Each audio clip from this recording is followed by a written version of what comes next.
Alhamdulillahi Rabbil Alamin, wassalatu wassalamu ala nabina Muhammadin wa ala alihi wa sahbihi ajma'in, amma ba'd. On s'était arrêté hier, il me semble, au 5e conseil, qui est le fait de commencer par les livres les plus concis et les plus courts, et ceci vaut pour chaque matière, que ce soit la aqidah, que ce soit le hadith, que ce soit le fiqh. On va du plus petit au plus grand et du plus concis au plus étoffé. Le cheikh nous parle en sixièmement d'al-inayatu bima kutiba hawla al-kitab alladhi turidu qira'atahu. Ça, c'est un point qui nous concerne peut-être un petit peu moins à notre niveau de francophone. C'est surtout très utile pour les arabophones qui étudient directement dans des livres en arabe. Et c'est le fait de prendre un petit peu la température du livre en regardant tout ce qu'il y a autour du livre. C'est-à-dire les marges, les muqaddimat dont on a parlé hier, les introductions du livre qui sont souvent importantes. Et dans les introductions des livres, et notamment les livres arabes, savez-vous ce qu'elles comportent généralement? Il y a 2-3 points fondamentaux dans les muqaddimat qui sont importantes et qui peuvent éventuellement aider à la lecture du livre et à sa compréhension. Alors effectivement, Naël et Haya, il y a les biographies, notamment la biographie de l'auteur, voire éventuellement la biographie de l'explicateur. Deuxièmement, on trouve souvent Minhaj al-Kitab, qui nous rappelle déjà ce que ça veut dire Minhaj.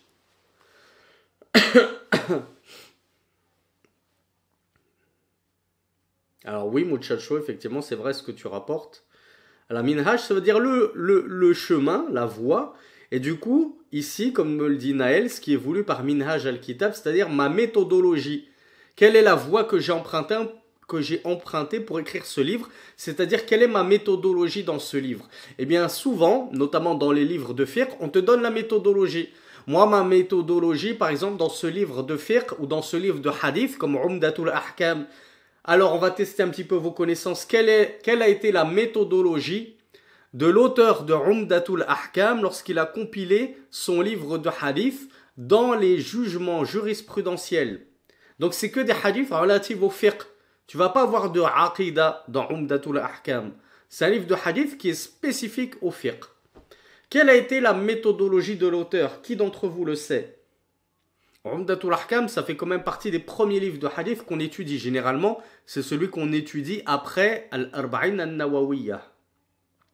Bravo Ayoub. 10 sur 10 pour Ayoub. Jusqu'à présent, c'est le seul qui m'a apporté la bonne réponse. Alors, personne d'autre que Ayoub, vraiment? Tout le monde botte en touche à part Ayoub? Allez, je vous aide. Il a mis que des hadiths authentiques. Du coup, à votre avis, à quoi le cheikh s'est-il attelé dans la rédaction de son livre? Voilà, bravo Naël. En fait, il n'a mis que des livres qui sont muttafaqun alayhi. Alors, qu'est-ce que ça veut dire muttafaqun alayhi? Hadithun muttafaqun alayhi. Je vais vous aider. Muttafaqun alayhi, yani muttafaqun ala sihhatihi. Yani al-ulama muttafiqun ala sihhati hadha al-hadith.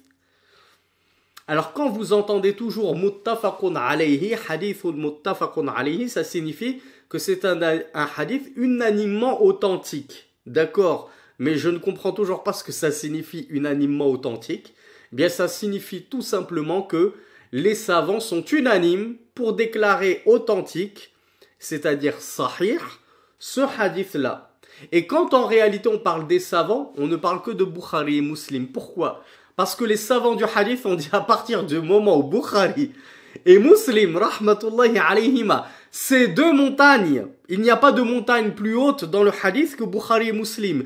Si ces deux montagnes-là sont d'accord pour dire que ce hadith il est authentique, ça y est, c'est terminé. Il n'y a pas besoin de chercher. Il n'y a pas besoin de demander l'avis de At-Tirmidhi, Abu Daoud, An-Nasa'i. Est-ce que vous pouvez aller me vérifier ce hadith que Bukhari et Muslim ont déclaré authentique? Eux deux, ils l'ont déclaré authentique, ça y est.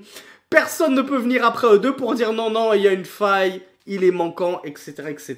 Voilà pourquoi on dit que les hadiths unanimement authentiques, c'est ceux qui sont rapportés et par Bukhari et par Muslim, et alors tu les bois comme du petit lait. Tu les bois les yeux fermés, alhamdoulilah, tu peux avoir toute confiance là-dedans. Les deux princes du hadith se sont prononcés, ça vaut tous les jugements du monde sur ce hadith. Après, comme la perfection n'appartient qu'à Allah et que la perfection ne se trouve que dans le Coran, eh bien il y a quelques rares hadiths de Umdatul Ahkam qui en fait n'ont été rapportés que par l'un des deux, soit Bukhari, soit Muslim. Alors que lui, sa condition, c'était que je ne vais vous rapporter dans ce livre que des hadiths qui sont unanimement authentiques. C'est pas juste Bukhari. Non, c'est le hadith, il est authentique chez Bukhari et dans le même temps chez Muslim. Eh bien, comme quoi la perfection n'appartient qu'à Allah, il y a eu quelques rares hadiths où on les trouve que chez Muslim, par exemple. On les trouve pas chez Bukhari. N'empêche que ça reste un hadith authentique s'il se trouve que dans Muslim, on est d'accord. Et s'il se trouve que dans Bukhari, il demeure toutefois super authentique. Mais c'est vrai que la crème de la crème, c'est les hadiths al-muttafaqu alayha. Ceux qui sont unanimement authentiques. Donc voilà ce que l'on trouve parfois dans la muqaddima. Dans l'introduction, le cheikh, l'auteur, va te donner sa méthodologie. Dans Umdatul Ahkam, il va te dire, sache, ô toi le lecteur, que je me suis astreint à ne rapporter que des hadiths unanimement authentiques dans mon livre. Donc déjà, tu connais un petit peu la méthodologie de l'auteur. Et en dernier lieu, j'ai oublié ce qu'on pouvait trouver de profitable. Je voulais vous parler de 3 choses. J'ai oublié la dernière chose, tiens, c'est dommage. Je crois qu'il y en a un qui me l'avait apporté. Quand je vous ai posé la question, je reviens un peu en haut. Alors oui, il y a Muchacho qui me disait par exemple les autres livres de l'auteur, effectivement, mais ça rentre dans la biographie en fait. Ah oui, Naël, je crois que c'est ça que je voulais vous dire, la raison, l'objectif de la rédaction de cet ouvrage. Souvenez-vous, pour ceux qui ont fait avec nous Minhaj al-Muslim, quand je dis avec nous, c'était pas des séminaires, c'est des cours que j'ai donnés à la mosquée, mais qui sont disponibles sur YouTube, et je sais qu'il y en a certains qui ont suivi ces playlists-là. Eh bien, le cheikh Abu Bakr al-Jazairi, rahmatullahi alayhi, dans son introduction, il a expliqué pourquoi il a écrit ce livre. Il a dit, voilà, quand je me suis rendu au Maroc, des gens, des Tulab al-Ilm m'ont demandé de leur faire un petit livre concis qui résumait toute la religion, aussi bien dans la croyance que dans le fiqh, que dans les bons comportements. Parce qu'à leur époque, ils n'avaient pas de livre aussi complet qui traitait de tout comme ça, bien entendu en dehors du Coran et des Sahihain, etc. Mais eux, ils voulaient un livre écrit de manière simple, contemporaine, qui regroupait toute la religion. Alors il a dit, j'ai répondu positivement à leur demande et j'ai écrit ce Minhaj al-Muslim qui traite de toute la religion avec un grand R. Donc c'est pas un livre de Aqidah, c'est pas un livre de fiqh, c'est pas un livre de bon comportement, c'est tout ça à la fois. Voilà pourquoi très souvent vous m'entendrez dire que je le privilégie parfois aux 3 fondements pour les débutants. Tellement je trouve qu'il est magnifique ce livre.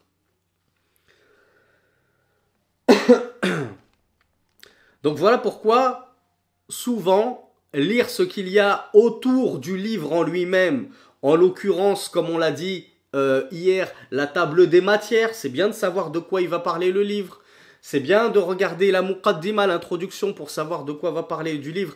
Et c'est bien aussi de feuilleter, n'oubliez pas ce qu'on a dit hier, la lecture superficielle, pour voir un petit peu si le livre il est composé de certaines marges, certaines annotations. Un livre qui a des annotations, notamment le takhrij des ahadith. Qu'est-ce que ça veut dire, takhrij ou ahadith?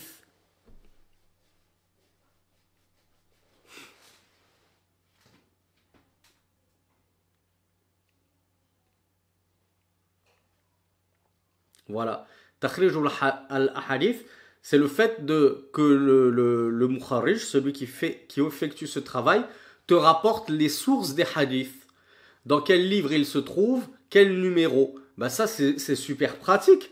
Quand tu as un livre bourré de hadiths, mais tu sais même pas si ces hadiths ils sont authentiques ou non, daïf ou non. Ben quand tu vois que ton livre il a un bon takhrij, et notamment souvent on trouve par exemple avec les takhrijat de l'imam Al-Albani, bah t'es super content, tu t'es dit, ah ouais, carrément, non seulement on va m'apporter le takhrij des ahadith, on va mentionner les sources, mais on va même me donner les jugements de Cheikh Al-Albani sur ces hadiths.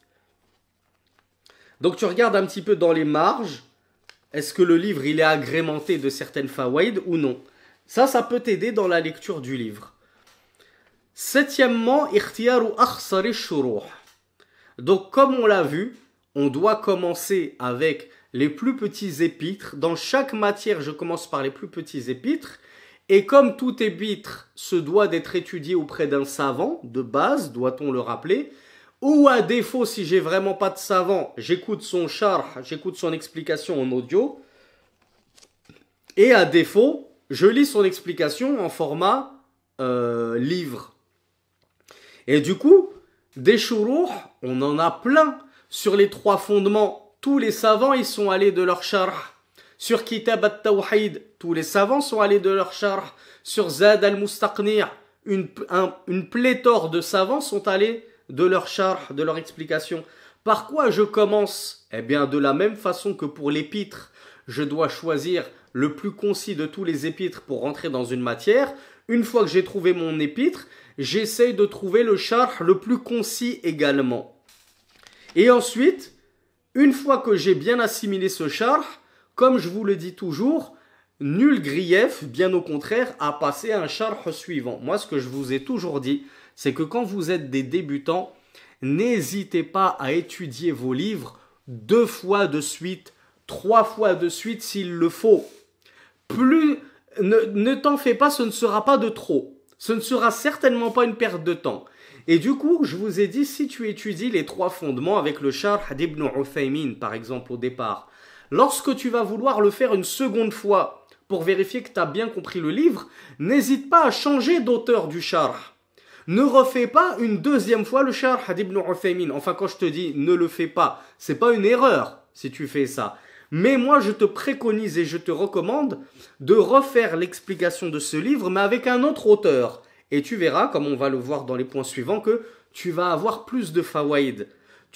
Parce que les savants ne sont pas non plus des copies conformes. C'est pas des photocopies, nos savants. Ils ne disent pas mot pour mot la même chose. Il se peut que dans le sharh d'Ibn Uthaymin, tu vas trouver dans les explications d'Ibn Uthaymin ce que tu ne trouveras pas en totalité dans les explications de Cheikh Al-Fawzan. Tu auras toujours des petites fawaïd en plus chez Ibn Uthaymin que tu n'auras pas chez Cheikh Fawzan et vice versa. Tu vas trouver des fawaïd chez Cheikh Fawzan que tu n'as pas retrouvé chez Cheikh Ibn Uthaymin. Et pareil pour Al-Albani, etc., etc., etc.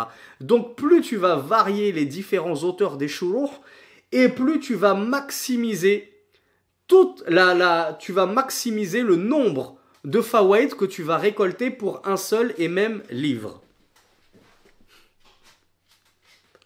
Alors, qui peut me citer quelques explications, par exemple, de Kitab Tawhid, et ensuite on va essayer de les mettre dans l'ordre chronologique pour illustrer.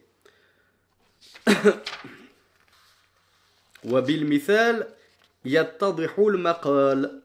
C'est par les exemples que se clarifient les propos. Alors on va donner un exemple à notre propos.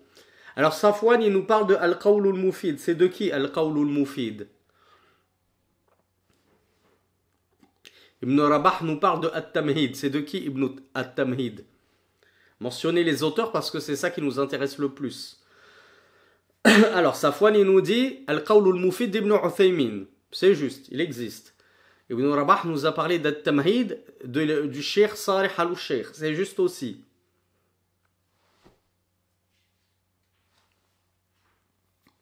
Safwan nous a ensuite parlé de Fathul Majid, qui a été écrit par l'arrière-petit-fils de Cheikh Mohammed ibn Abdel Wahhab lui-même.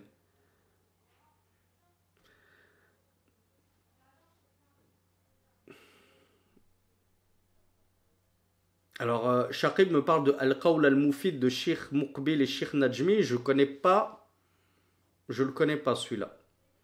Je savais même pas que Sheikh Muqbil il avait une explication disponible de Kitab Tawhid.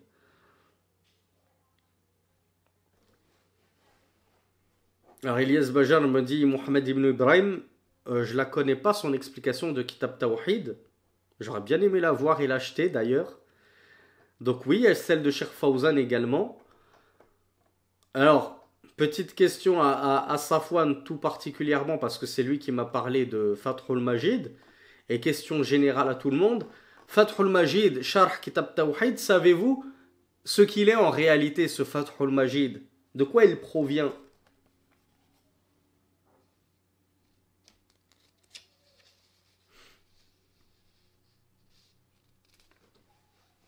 J'avoue que c'est une question difficile. Il faut vraiment aimer les livres et bien connaître le domaine pour être capable de répondre à une telle question. En fait, Fathul Majid, c'est le résumé de Taysir al-Aziz al-Hamid, qui a été écrit par, alors je crois, pour ne pas dire de bêtises, est-ce que c'était le neveu ou le petit-fils du cheikh Mohammed ibn Abdel Wahhab lui-même, l'auteur de Kitab Tawhid? Bien, il y a son neveu ou son petit-fils, j'ai un petit trou, qui a fait Taysir al-Aziz al-Hamid et qui en plus est en réalité le meilleur et le plus, comment on appelle ça, exhaustif des shuruh. Mohamed Dutresse qui me dit c'est carrément son fils. J'ai un petit doute là-dessus. J'espère que Mohamed Dutresse, tu n'es pas en train de m'induire en erreur. J'ai un petit doute que ce soit réellement son fils. Mais je vérifierai, Inch'Allah. Quoi qu'il en soit, en réalité, c'est le sharh le plus exhaustif. Il était tellement exhaustif et assez volumineux. Et en plus, il n'a pas pu le terminer jusqu'à la fin. Donc, il est incomplet. Et du coup, qu'est-ce qu'a fait l'auteur du livre Fathul Majid? Il a fait un résumé de Taysir al-Aziz al-Hamid. Et en plus, il l'a complété. C'est-à-dire, il a terminé cet ouvrage qui n'avait pas été terminé. Voilà pourquoi il y a de nombreux savants qui disent qu'en réalité, le meilleur des sharh sur Kitab Tawhid, c'est Al-Qawl al-Mufid. C'est le meilleur, mais c'est pas le plus simple, puisque c'est le résumé du livre le plus complet et exhaustif sur Sharh Kitab Tawhid. Donc, quand vous allez commencer Kitab Tawhid, on va plutôt vous conseiller d'étudier soit le Sharh d'Ibn Uthaymin, qui est déjà pas mal exhaustif quand même. Il y a le Sharh de Fawzan qui est beaucoup plus court et beaucoup plus simple. Et comme je vous l'ai dit, prenez-le comme une règle en général. C'est rare quand Fawzan il fait de grosses explications comme celle qu'il a donnée de Iqtida al-Sirat al-Mustaqim de Shaykh al-Islam ibn Taymiyyah, où il nous a fait une explication 5 tomes d'un livre que Cheikh Salih al-Sheikh n'a fait qu'en un seul tome. Donc vous voyez un petit peu à quel point Cheikh Fawzan ici il a développé le sujet, mais en général, les shuruh de Cheikh Salih al-Fawzan, surtout les shuruh contemporains qu'il donne actuellement à la télé sur Al-Qawa'id al-Arba'a, etc., ils sont ultra simplistes. Donc, il s'y est totalement aux débutants. Donc, si tu veux vraiment le livre le plus simple pour étudier Kitab al-Tawhid, tu prends celui de Cheikh Salih al-Fawzan. Si tu veux un peu plus complexifier les choses, tu prends At-Tamhid de Cheikh Salih al-Sheikh ou bien le Qawl al-Mufid de Cheikh Ibn Uthaymin rahmatullahi alayhi. Et ça c'est le deuxième level. Et ensuite si tu veux le troisième level, tu passes à Fathul Majid. Fathul Majid il est excellentissime. Donc vous voyez même dans les shuruh, il faut y aller bit tadarruj. On y va progressivement, on n'attaque pas directement comme je vous l'ai dit dans le hadith par exemple avec Jami' al-Ulum wal-Hikam d'Ibn Rajab al-Hanbali pour les Arba'in al-Nawawiyya. Il y a des shuruh à lire avant. Après, le cheikh, il nous a donné un conseil que j'ai hésité à vous donner parce que il est un petit peu contradictoire avec un conseil précédent qu'on a vu et ce conseil qu'on est en train de voir qui est le fait de choisir le sharh le plus concis et l'épître le plus concis. Dans un conseil plus loin, le cheikh il nous dit prends le livre le plus exhaustif et fais-en la base de ta lecture.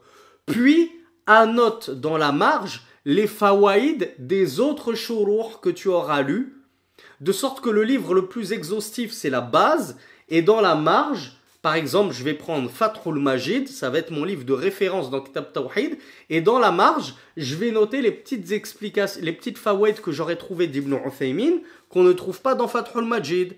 Et je note aussi les fawaïd de Cheikh Al-Fawzan et de Cheikh Salih al-Sheikh et de un tel et un tel. en fonction de tous les shuruh que j'ai à ma disposition pour un seul et même livre.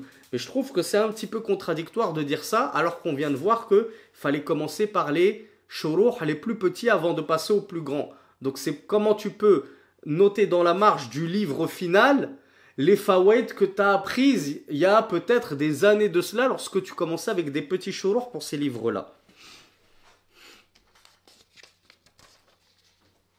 Dans Zad al-Mustaqni', dans le fiqh Hanbali, je vais pas m'étaler, hein, ne vous inquiétez pas, je sais que ça n'intéresse personne Zad al-Mustaqni', mais étant donné que les cours ils sont rediffusés sur YouTube par la suite et que certains d'entre vous suivez avec moi les cours de fiqh Hanbali, notamment le Mulakhas al-Fiqh de Cheikh Fawzan, il y en a qui savent que Zad al-Mustaqni' c'est le livre de référence dans le fiqh Hanbali. Est-ce que vous connaissez certains shuruh de Zad al-Mustaqni'? Alors Safwan me dit Ar-Rawd al-Murbi', qui est le sharh numéro 1, c'est la référence. C'est le premier sharh d'ailleurs. Avant lui, il n'y avait même pas de sharh.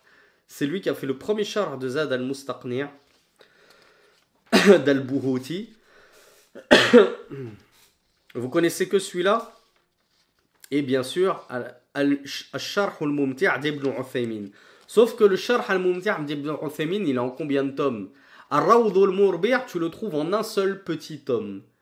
Al-Sharh al-Mumti' tu le trouves en 25 tomes. Je crois que l'édition officielle, c'est peut-être 23, 24 tomes. Est-ce que tu vas commencer par Al-Sharh al-Mumti' d'Ibn Uthaymin en 23 tomes pour étudier ce tout petit matn dans le fiqh Hanbali qu'est Zad al-Mustaqni'? Non. Bien sûr que tu vas commencer par une plus petite explication, comme par exemple celle de Cheikh Salih Al-Fawzan, qui nous a donné une explication dessus, qui est beaucoup plus simplifiée. Ensuite, je passe au Rawd al-Murbi' et ensuite, je commence à me régaler avec Al-Sharh al-Mumti' si j'ai du temps devant moi, parce qu'il en faut du temps. Le cheikh nous a donné un 9e conseil.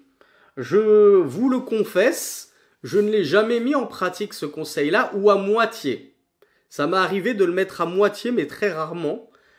Et cependant, ce que rapporte l'auteur est vrai. Et peut-être que en appliquant cela, ça pourra vous aider au vu de ce que nous explique l'auteur. Ce 9e conseil, c'est que tu inscrives sur le premier point. Alors oui, c'est bien le 9e parce que j'ai sauté le 8e, c'est Taqsimul Qira, le fait de diviser la lecture en parties, mais ça on en a trop parlé. On va pas encore perdre 10 minutes pour vous expliquer qu'il faut diviser la lecture en fonction de tes capacités.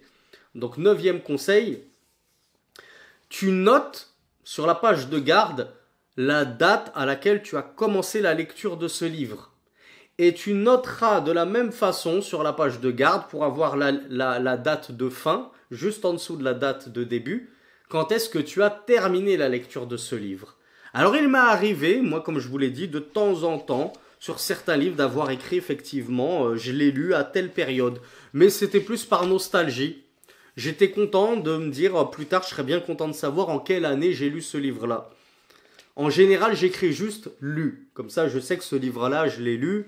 Je ne vais pas m'amuser à le relire une seconde fois alors que j'ai trop de livres à lire qui m'attendent bien au chaud. À votre avis, quelle est l'utilité d'écrire la date de début et la date de fin de la lecture de ce livre-là? Outre la faïda d'avoir un petit coup de nostalgie. Ah, subhanallah, c'était en 2009 que j'ai lu ce livre. Ah ouais, ça fait quand même 14 ans. Comme le temps passe vite.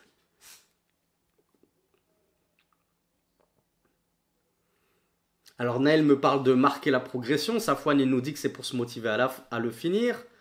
Bintamin nous dit c'est pour voir si on s'en souvient bien. Et Ibrahim Abdel Wahid m'a dit c'est pour voir le temps qu'on met à lire et à assimiler. Et c'est exactement ce que nous a dit le shir. Et il nous dit c'est pour voir le laps de temps qu'il t'a fallu pour lire ce livre de 35 pages par exemple. Et du coup, Akhi, Urti, si tu vois qu'il t'a fallu 2 mois pour lire un livre de 35 pages, à ton avis, qu'est-ce que la réalisation de ce laps de temps va susciter en toi?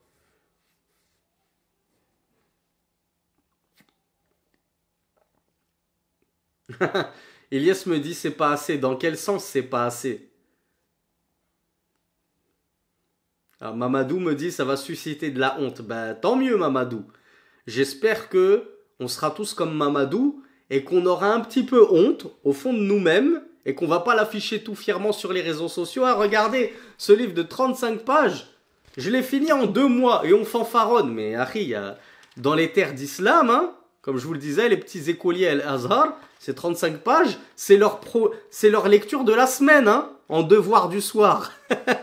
Donc si toi il t'a fallu 2 mois, pardon, je te déconseille de fanfaronner sur les réseaux sociaux, tu risques de te ridiculiser plus qu'autre chose. Donc c'est bien effectivement de pouvoir noter le début et la fin pour te dire, ouh là là, durant cette période de temps là, entre le 14 janvier et le 14 mars 2007, il m'a fallu 2 mois pour finir un petit livre comme ça. Qu'est-ce qui s'est passé dans ma vie à ce moment-là? Je vais essayer de faire un flashback. Ah ouais, je me suis inscrit au sport. J'ai rencontré tel ami. J'ai rencontré telle fille dans le haram, etc., etc. Et je vais pouvoir pointer du doigt ce qui a entaché mon talab ilm, ce qui m'a détourné de mon étude de la science. Comment ça se fait qu'il m'a fallu 2 mois pour lire un livre aussi court?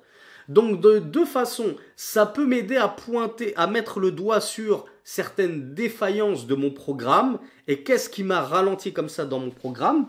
Et deuxièmement, comme me le disaient certains d'entre vous, notamment Amina, ça va essayer de me booster et de me motiver à essayer d'être plus sérieux, plus concentré pour lire plus vite. Parce que je me dis, oh là là, j'ai tous ces livres à lire là. Dans ma vie, j'ai tout ça à lire. J'en ai combien là? 100? J'ai 40 ans, peut-être que je vais mourir dans 20 ans, Allahu A'lam, donc j'ai 20 ans pour lire 100 livres. Donc ça me fait par année 5 livres par an à lire. Ben, je me dis, oh là là, si je continue à ce rythme de 2 mois pour 35 pages, je vais jamais tenir mon rythme. Donc ça va me mettre un petit coup de fouet et me dire, ah oui, il faut quand même que je fasse des efforts pour lire plus rapidement et pour essayer justement de mettre toutes les causes en œuvre pour lire plus rapidement, mais consciencieusement. On n'aura jamais de cesse de vous le répéter. Lire vite, c'est bien, mais il ne faut pas que ce soit au détriment de la compréhension. Si j'ai le choix entre lire vite et mal comprendre, et lire doucement mais bien comprendre, qu'est-ce que je dois privilégier, mon frère ou ma sœur?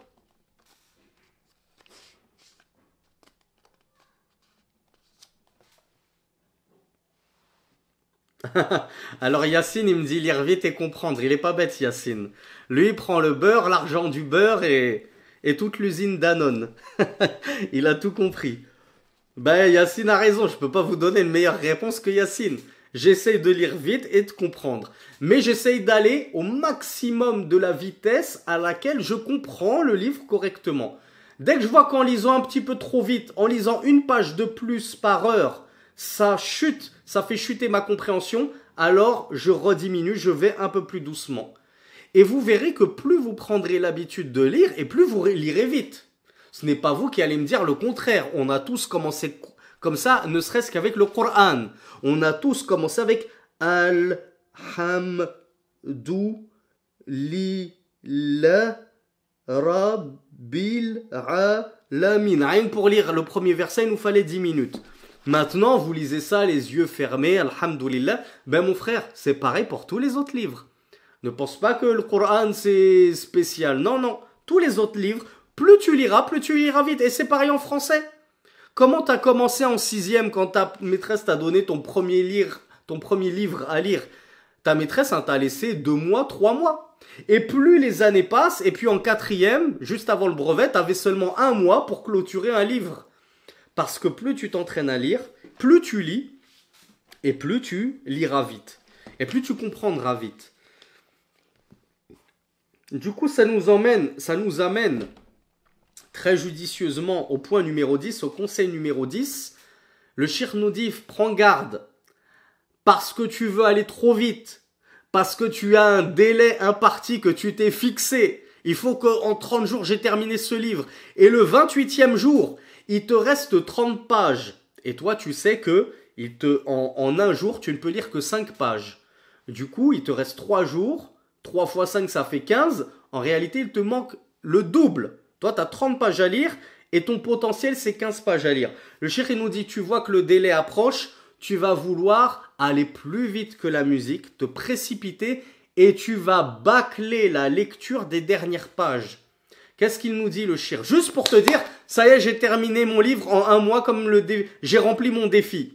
J'ai relevé le défi que je me suis fixé. Le shir nous dit, il se peut que dans les dernières pages du livre se trouvaient des perles précieuses que tu t'en voudras toute ta vie d'avoir manqué parce que tu as voulu bâcler et terminer le livre trop rapidement. Donc prends ton temps, c'est pas grave si tu dépasses sur le délai que tu t'étais fixé, mais va jusqu'au bout de ton livre en le lisant correctement et consciencieusement comme tu l'as commencé. Ça ne sert à rien, mon frère, ma sœur, de lire un livre pour dire j'ai lu un livre, j'ai terminé un livre, ouf, j'y suis enfin arrivé. Moi qui suis incapable de terminer le moindre livre, j'ai terminé le Coran durant le mois de Ramadan et après.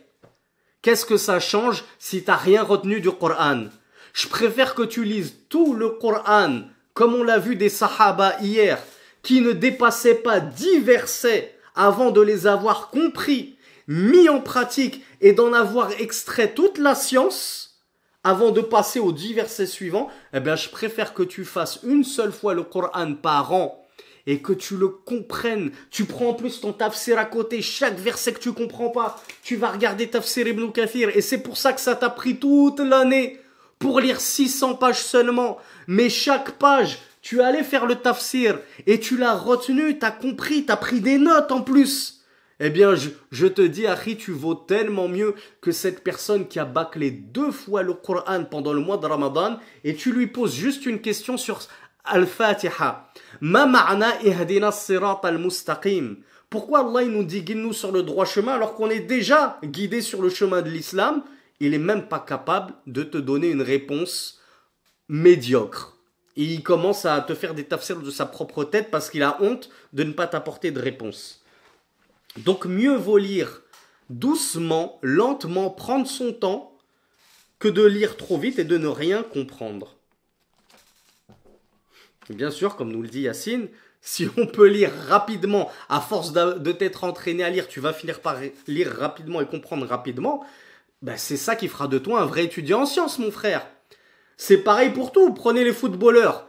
Qu'est-ce qui fait d'un footballeur qu'est-ce qui fait d'une personne un bon footballeur d'un mauvais footballeur? Ben c'est sa capacité à marquer des buts et de réussir 10 pénaltys sur 10.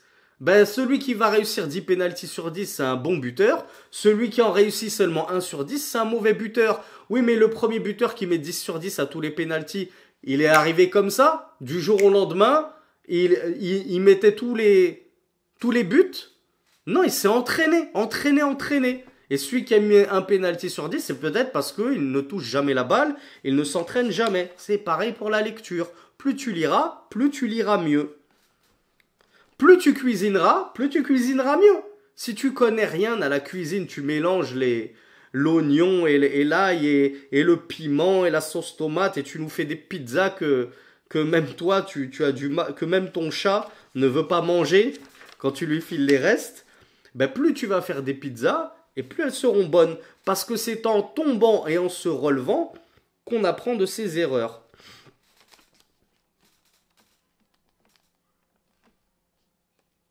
Donc 11e conseil sur lequel on ne va pas trop s'étaler,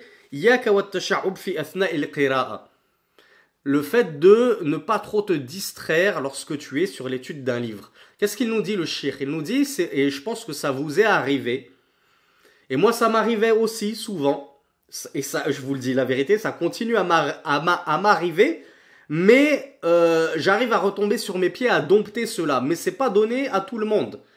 Et Allah facilite à qui il veut. Donc demandons à Allah qu'il nous facilite au maximum.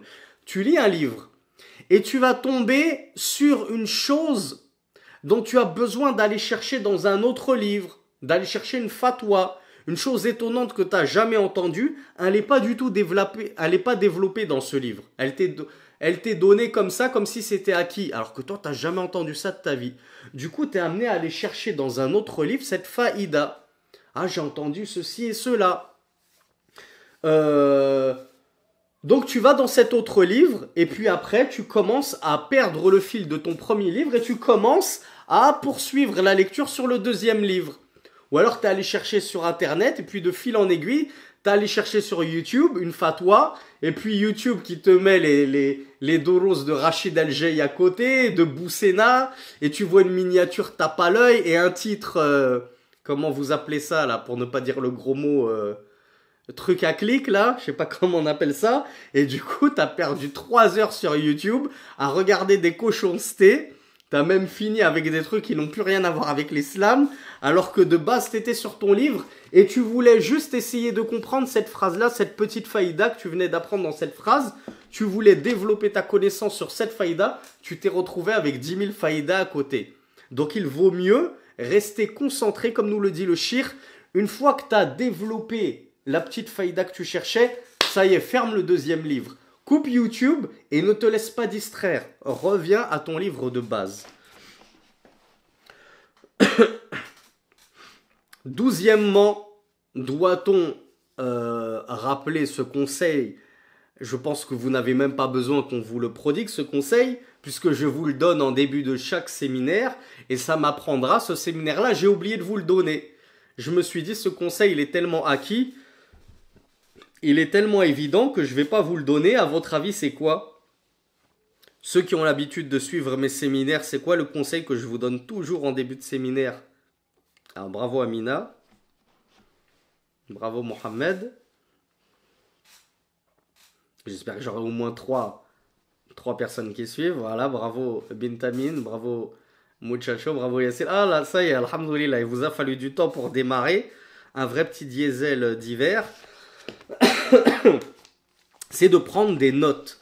C'est fondamental de prendre des notes quand on est débutant. Je lis un livre, j'ai besoin d'en extraire la quintessence, en tout cas tout ce que je ne savais pas. Ben je prends des notes parce que bien sûr mon frère, ma soeur, que quand tu vas lire un livre même de Aqidah, il y a des choses que tu connais déjà depuis longtemps. Allah c'est le Seigneur des mondes. Est-ce que tu as besoin de noter Allah c'est le Seigneur des mondes?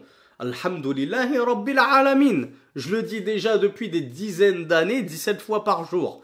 Alhamdulillah, j'ai pas besoin de prendre cette note. Mais par contre, j'apprends que Allah, il a 2 mains. Et les savants ont divergé sur est-ce qu'on peut qualifier l'une de ces 2 mains de gauche. Ou bien ces 2 mains sont droites. Ben déjà, j'ai appris une faïda énorme, c'est qu'Allah, il a 2 mains. Alors que moi, j'ai toujours entendu certains imams, prédicateurs, imposteurs, forcément, qui m'ont dit non, non, Allah il a pas de main, ça c'est de l'anthropomorphisme, etc., etc.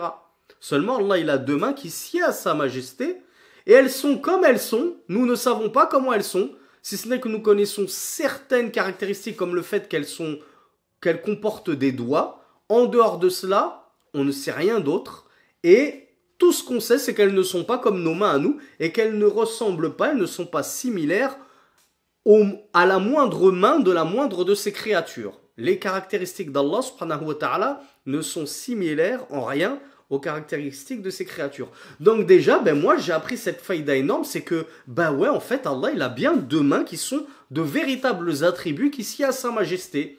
Et c'est pas sa puissance comme on a essayé de me l'expliquer dans mon séminaire de Aqidah, dans cet institut Soufi, Ash'ari, etc. Et d'ailleurs, je vois que cette faïda, elle est tellement énorme et réelle et à quel point on m'a menti depuis toutes ces années, c'est que les savants de la Sunna sont allés jusqu'à diverger. Est-ce qu'on les qualifie toutes deux de droite ou on dit il a une main droite et une main gauche? Mais déjà, moi, si j'avais su cette faïda, j'aurais tout de suite demandé un remboursement à l'Institut Maziri qui commence à m'expliquer que les mains d'Allah, c'est sa puissance. D'où on a une puissance gauche et une puissance droite. Depuis quand les salafos salih divergent pour savoir si la puissance d'Allah elle est gauche ou droite? Qu'est-ce que c'est que c'est Samalek qu'on m'a fait gober pour 400 € l'année? Donc vous voyez, dès que j'apprends des fawaïd comme ça, je les note. Et quand j'ai un beau cahier de fawaïd, j'hésite pas à le relire de temps en temps. Parce que les fawaïd, ça s'oublie. Là, c'est une fawaïd puissante. Ça m'a tellement électrochoqué que, Inch'Allah, je l'oublierai jamais. Mais il y a des petites faïdas dans le fiqh que j'apprends et que j'ai tendance à oublier. Et du coup, quand je révise mon petit cahier de fawaïd, eh bien, ça me fait beaucoup de bien. et je tombe sur un max de fawaïd en même temps, et après j'en fais profiter les autres, et ça me fait un super cahier de fawaïd.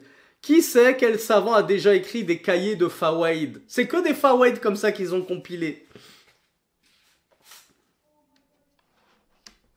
Il y en a un qui est très connu quand même. Bravo Ibn Rabah. On a les fameuses fawaïd d'Ibn Qayyim al-Jawziyya, Faraid al-Fawaid.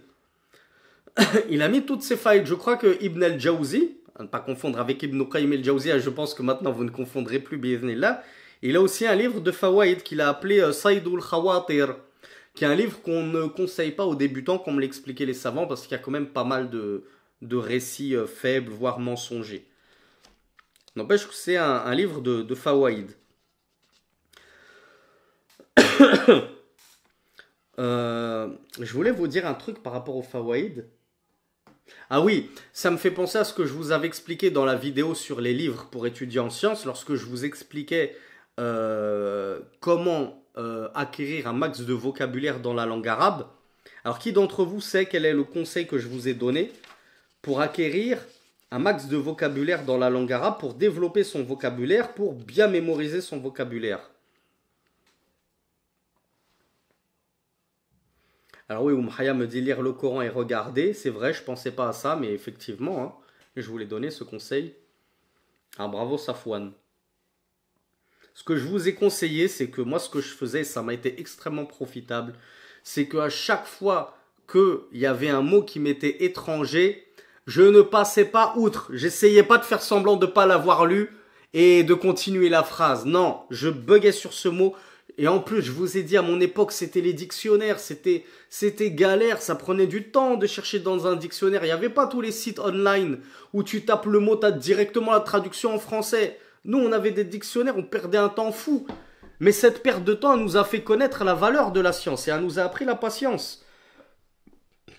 Du coup, ce mot que tu connais pas, fais-toi un cahier. Essaye de prendre un grand cahier, pas les petits cahiers, prends un grand cahier. Comme ça, tu auras plus de place sur la feuille. Et sur toute la longueur de la ligne, tu écris ce mot en arabe et juste après le mot en français. Et tu recommences jusqu'à la fin de la ligne. Et moi, il y avait à peu près 7 à 10 places pour écrire le mot en arabe et sa traduction en français. Du coup, sur une ligne, j'avais recopié entre 7 à 10 fois le mot ainsi que sa traduction. Et je faisais ça sur toute une page. Chaque nouveau mot, le mot suivant, je l'écrivais en dessous. Du coup, j'avais une grande page composée de, je ne sais pas moi, 25 mots par exemple, puisque ça faisait 25 lignes, admettons. 25 mots répétés 100 fois, j'avais 250 mots comme ça. Bien sûr, 250 mots divisé par 10, c'était 10 fois le même mot. Ou 25, oui, 10 fois le même mot, fois 25 mots différents. Ensuite, je tournais la page et je faisais pareil. Mais cette page que j'ai tournée, je la révisais pendant 7 jours consécutifs. C'est pas ça y est, j'ai pris ma petite note, c'est bien, je suis content. J'ai écrit 10 fois le mot, ça y est, je vais jamais l'oublier. Non, ce même mot que j'ai écrit 10 fois avec sa traduction, le lendemain, je révisais ma page. Le surlendemain, je révisais encore cette page et la page d'hier. 3 jours après, je révisais la page d'il y a 3 jours, la page d'il y a 2 jours et la page de la veille. Le 4e jour, je révisais les 3 pages précédentes. Le 5e jour, je révisais les 4 pages précédentes. Le 6e jour, etc. Jusqu'au 7e jour, je révisais les 6 pages précédentes. Le 8e jour, les 7 pages précédentes. Et quand une même page, je l'ai lue pendant 7 jours consécutifs, je décalais. Le 9e jour, au lieu de lire la page 1, 2, 3, 4, 5, 6, 7, 8, ou plutôt 1, 2, 3, 4, 5, 6, 7, eh bien, je lisais la page 2, 3, 4, 5, 6, 7, 8. Le 10e jour, je lisais la page 3, 4, 5, 6, 7, 8, 9. Vous voyez, je décalais à chaque fois. El Mouhim, ce qui était important pour moi, c'était que 7 jours consécutifs, une semaine, j'ai lu ces mots de vocabulaire. Et je peux vous dire qu'alhamdoulilah, ça m'a aidé. Des mots compliqués, je m'en souvenais. Parce que je ne les ai pas appris une fois. Je ne les ai pas appris 10 fois. Et je ne les ai pas appris un jour. Je les ai appris 10 fois chaque jour pendant 7 jours. Essayez et vous m'en direz des nouvelles. Bien sûr, il y a des gens qui vont nécessiter beaucoup moins de temps. Et il y aura des gens qui auront encore besoin de plus de temps. Et moi, je faisais pareil avec le Coran. Cette technique, je l'ai ensuite transposée au Coran. À chaque fois que j'apprenais une page, je révisais les 7 pages précédentes. Dès que j'apprenais la deuxième page, j'apprenais donc la page d'hier, plus les 6 pages précédentes. Et ceci, je décalais à chaque fois jusqu'à ce que j'ai révisé 7 jours consécutifs ma page fraîchement apprise. Eh bien, ça m'a énormément aidé. Donc ça me faisait penser à ça, au fait de prendre des notes. Prends des notes pour les fawaïd de tes livres. Et dès que tu as un mot compliqué que tu ne comprends pas, prends-en aussi la note pour enrichir ton vocabulaire en langue arabe. Et notamment quand c'est des mots religieux. Quand c'est des mots importants comme le mot fiqh, le mot aqida, ces choses-là, c'est des mots importants que tu auras besoin en tant qu'étudiant en sciences. Donc n'hésite pas à les noter.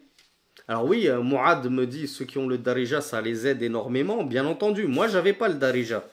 Mais ceux qui ont le darija, bien sûr que ça les aide énormément.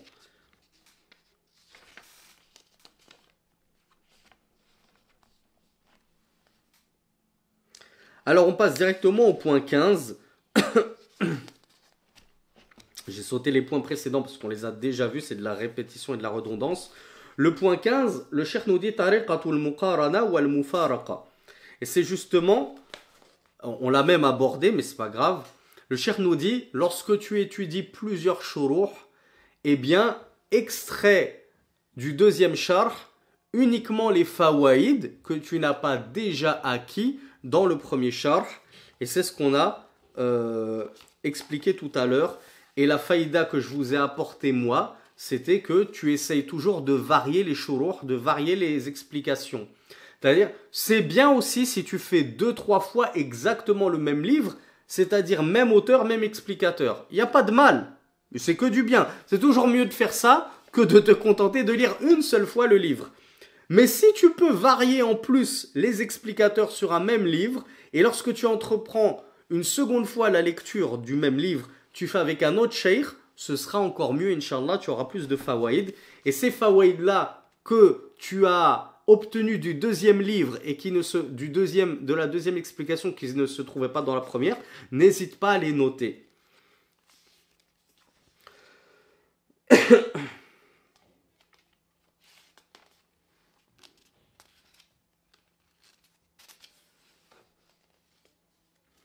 Seizième conseil, et c'est vrai qu'il est bénéfique ce 16e conseil-là, c'est le fait de lire des livres appropriés à la période actuelle. Qu'est-ce que ça veut dire ça, mon frère? À ton avis?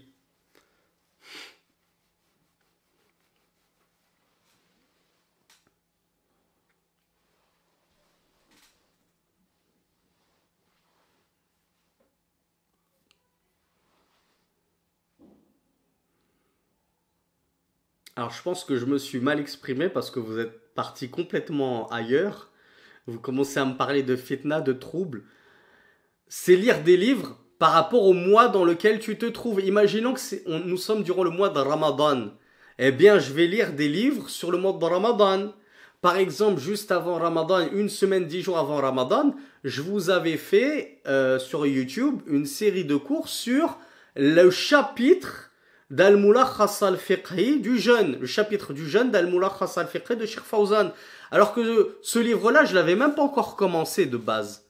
Mais je m'étais dit, c'est bien, je vais prendre ce livre et direct, je vais sauter Tahara, la purification, la prière, la zakat. Je vais aller directement au chapitre du jeûne parce que c'est le bon moment de s'y préparer, c'est le bon moment d'étudier ce thème-là. Donc du coup, dès que tu sais que Ramadan approche, n'hésite pas à lire des livres sur le Ramadan. Tu vas avoir des fawaïd, tu vas jeûner comme jamais. Inch'Allah, passer le meilleur ramadan de ta vie parce que tu auras appris plein d'informations utiles, notamment, pardonnez-moi, ce qui casse ou non ton jeûne, ce qu'il convient de faire ou non pendant le jeûne. Il y a beaucoup de personnes qui pensent que mois de Ramadan égale régime. C'est pas un régime du ventre, le mois de Ramadan. C'est un régime de l'âme. Il y a toute ton âme qui doit jeûner avec ton estomac. Tu te bouches les oreilles, tu fermes les yeux, tu apprends à te taire une bonne fois pour toutes. Tes petits doigts, tu les mets en veilleuse sur Twitter, arrête de calomnier sur tout le monde, de raconter des mensonges, etc. Tout doit jeûner. Mais si tu ne lis pas des livres sur le Ramadan, comment tu vas l'apprendre?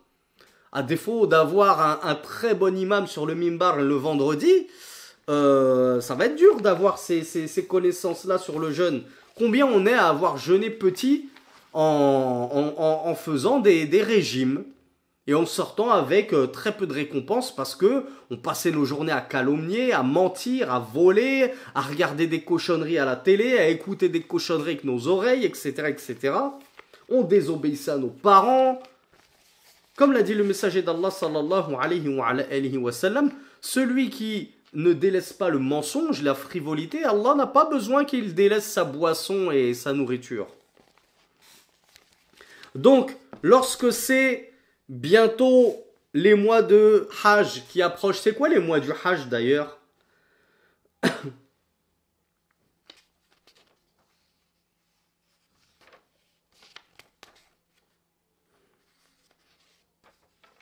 Alors, on parle de Dhil Hijjah, mais Dhil Qi'ada est également considéré comme un mois de Hajj, dans lequel on se prépare au Hajj. Donc, j'attends pas Dhil Hijjah pour commencer à étudier les rites du Hajj. Si je me suis inscrit au Hajj, bien entendu, et si je me suis inscrit à une Umrah en plein milieu de l'année, ben avant de partir en Umrah, avant de partir au Hajj, j'étudie les rites du Hajj. Pour l'instant, je suis pas encore soumis à la zakat parce que j'ai pas un rond. Mon papa, ma maman, ils veulent pas me donner d'argent de poche. Je suis encore collégien, lycéen, j'ai rien du tout. Donc je sais que j'ai pas de zakat à payer. Mais lorsque je commence à travailler, j'ai enfin mon premier job étudiant, j'ai décroché mon premier contrat après ma licence, etc. Mais il faut pas que j'attende d'avoir eu de l'argent pendant un an révolu pour commencer à apprendre les jugements de la zakat. Parce que la zakat, elle se sort quand, Akhi Urti? Je vais encore, comment dire, perdre la moitié de mon auditoire là. Je suis sûr que je vais entendre tout et n'importe quoi comme réponse. Un se sort quand la zakat? Voilà Naël, merci d'illustrer ce que je venais de dire. Non, c'est pas la fin de Ramadan qu'on sort sa zakat Naël.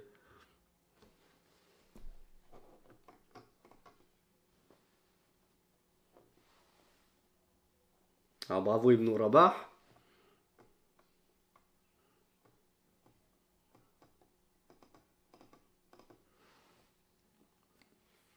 Alors non, Umkad, c'est pas quand on a atteint le Nisab. C'est pas dès que j'ai atteint le Nisab 400 euros, ah je dois sortir ma zakat. Pas du tout. Ça c'est le début de la prise en compte des calculs pour commencer à voir combien je vais éventuellement devoir sortir la zakat. Mais pour l'instant, je suis toujours pas soumis à la zakat juste parce que j'ai atteint le Nisab. Vous voyez, j'ai eu plein de mauvaises réponses parce que la réponse, elle doit être très complète. Et c'est pas faute d'avoir donné un à deux cours sur ma chaîne Sami Philippe Chaouch, même si ça fait 3 vidéos. En réalité, c'était un cours, voire 2 cours. Alors, on me dit connexion instable. Je vais voir que je suis toujours sur le bon réseau. Oui, c'est bon. Donc, la zakat, elle se sort lorsque j'ai atteint le Nisab. Le Nisab, c'est 85 grammes d'or. Je regarde combien ça équivaut.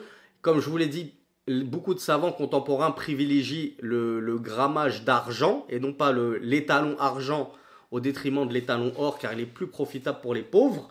Sinon, plus personne, on serait très peu à être soumis à la zakat. S'il fallait atteindre au moins 3000 voire 4000 euros d'économie, on est très peu sont concernés par ce cas-là. Alors qu'avec l'étalon argent, on est quasiment, alhamdoulilah, tous concernés par ce cas-là. Alors non, Rayhan, c'est pas 375, c'est 595 grammes d'argent. Donc tu regardes combien ça fait, 595 grammes d'argent sur les sites de vente d'or et d'argent. Moi, quand je vous avais fait les calculs il y a 2 ans, c'était à peu près 400 euros. Donc imaginons que ça n'ait pas bougé. Une fois que j'ai ces 400 euros, je regarde, est-ce que ces 400 euros, je les ai eus pendant une année lunaire révolue, complète. Et une année